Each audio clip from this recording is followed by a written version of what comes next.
Sinabi po pala ni retired si Justice Adolf Escuna, no? Sinabi po niya na okay naman daw what the Senate did, yung motion for consideration, while pending, meron yang ang ginawa pa is in-archive.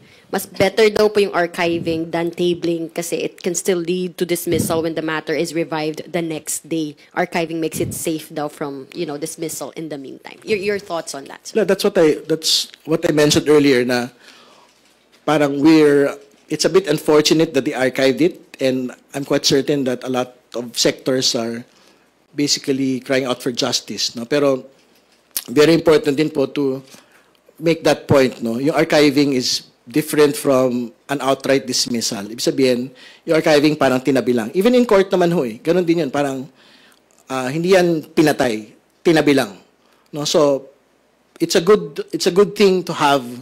Kasi nga, pag nag-relent or nag-reconsider po yung Korte Suprema, pwede ho nilang buhayin muli. Ito pong impeachment proceedings laban kay Vice President Sara Duterte.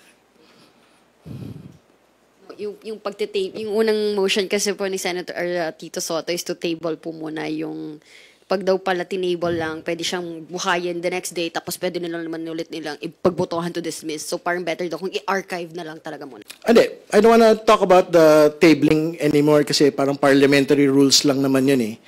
And basically talo na yun eh. Pero yung actual status kasi is archiving versus dismissal. No? So, I'd rather have an archive than a dismissal. Kasi yung dismissal, parang kill na yun eh.